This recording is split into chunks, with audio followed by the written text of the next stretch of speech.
Number solve করবো। এখানে আমাদের গ নাম্বার বলছে দ্বিতীয় গাড়ি কর্তৃক মোট অতিক্রান্ত দূরত্ব নির্ণয় করো। দ্বিতীয় গাড়ি মানে এই যে উদ্দীপক দুই আমাদের তিনটা জিনিস আছে। এখানে আমরা শুরুতে জানলাম যে এই পর্যন্ত আছে সুষমতরণ বা সমতরণ, এখান থেকে আছে সুষমবেগ বা সমবেগ, আর এখান থেকে আছে মন্দন।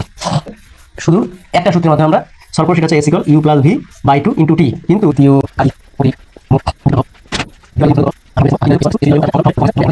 আমরা s1 এর মান কিভাবে বের করবো? এই যে এতটুকু, s2 মানে এখানে, s3 মানে এটা।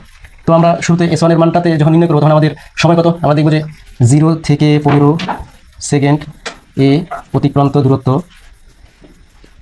দূরত্ব এই যে s1 সমান কি সূত্র হচ্ছে u+v/2 * t।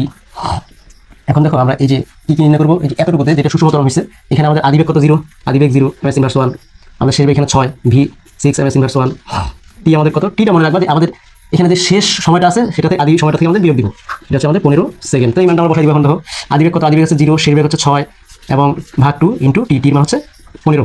তো আমরা কি করতে পারি? 6/2 × 15, 3 × 6, তাহলে 3 × 15 আমাদের 45 মিটার।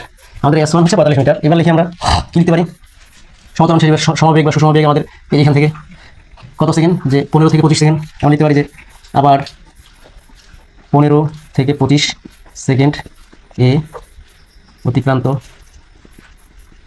দূরত্ব s2 সমান u+v/2 * t।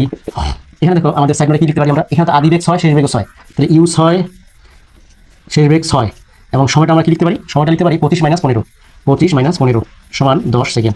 তো দেখো আদিবেগ কত? আদিবেগ 6, শেষ বেগ 6, ভাগ 2 * t এর মান 10। আমরা কি লিখতে পারি? 6 × 12 গুণন এই যে 5 × 10, এখানে 5 × 60 মিটার। পরবর্তীতে দেখো মন্দন যে জায়গাটা হয়েছে, এই যে 25 থেকে 40 সেকেন্ড, আবার আমরা কি লিখতে পারি যে 25 থেকে 40 জায়গা হবে কিনা সেকেন্ড এ অতিক্রান্ত দূরত্ব s3 = u+v/2 * t।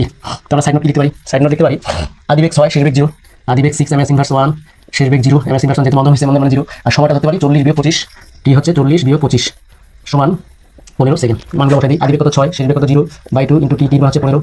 তাহলে আমরা লিখতে পারি 6/2 × 15, 3 × 6, তাহলে 3 × 15 45 মিটার।